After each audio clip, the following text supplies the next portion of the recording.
In the dark waters of the Black Sea, a new and dangerous front may be opening.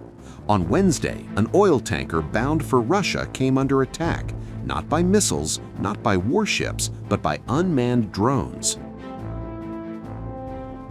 The Palau-flagged L-10 Saras was sailing east toward the Russian port of Novorossiysk when it suddenly encountered what maritime intelligence describes as an unmanned marine vehicle and drone attack. The incident occurred roughly 30 nautical miles off Turkey's coastline, in waters critical to global energy and grain shipping. Moments later, the ship made a sharp, unexpected turn toward the Turkish coast. A distress call was sent. Turkey's Coast Guard responded immediately, dispatching teams to the scene and escorting the tanker to safety. According to maritime tracking data, the L-10 Saras later dropped anchor near the northern Turkish port of Anadolu, arriving under its own power. The damage appears limited. The tanker was reportedly struck in its upper sections, with some reports suggesting the engine room was targeted. No injuries were reported among the 25 crew members. No pollution has been detected, but the message sent by the attack is unmistakable. This is not an isolated incident. Since November, at least 5 commercial tankers trading with Russia have been attacked in the Black Sea. 2 of those strikes occurred just off Turkey's coast, involving vessels traveling to the same port, Novorossiysk. Several of the ships targeted had previously been sanctioned by Western countries for allegedly transporting Russian oil in violation of post-2022 restrictions. Moscow has reacted sharply to these attacks. The Kremlin says these attacks violate international maritime law and infringe on Turkey's sovereignty.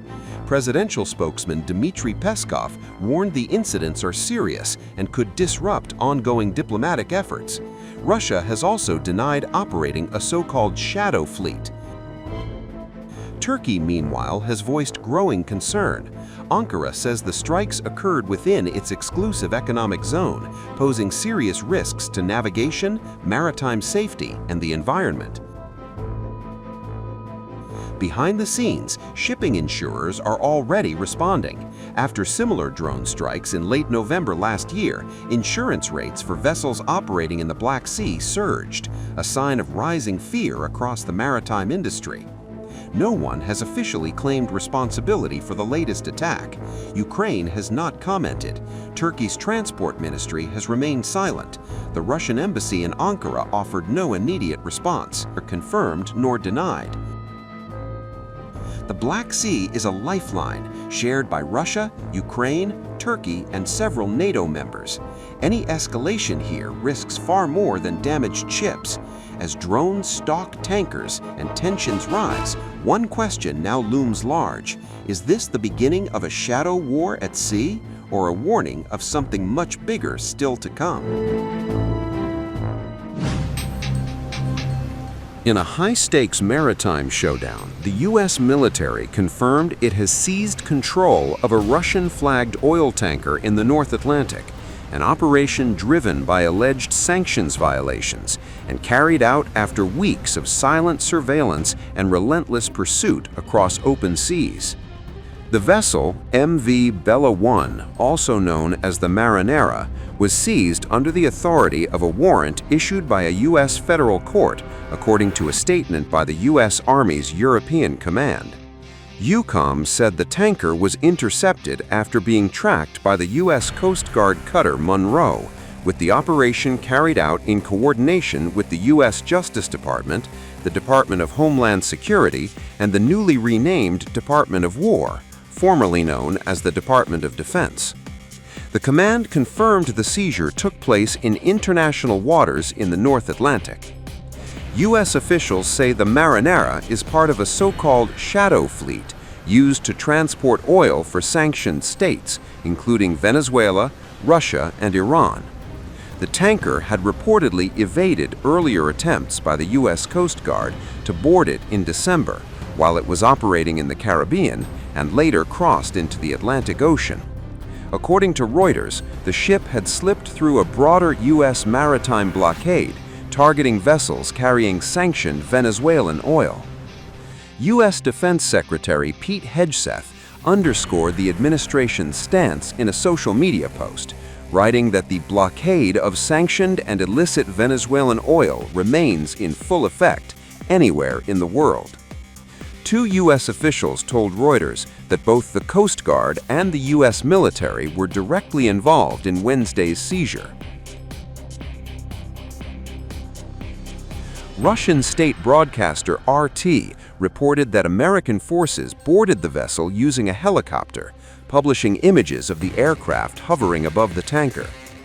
RT cited an unnamed source who said the ship had been shadowed by a U.S. Coast Guard vessel for weeks, and that at least one earlier attempt to intercept it was disrupted by severe weather conditions.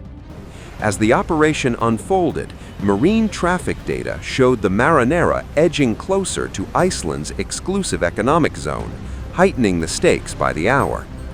Reuters later reported that a Russian submarine and a naval warship were operating nearby, an ominous backdrop to the seizure, even as both sides stopped short of direct confrontation.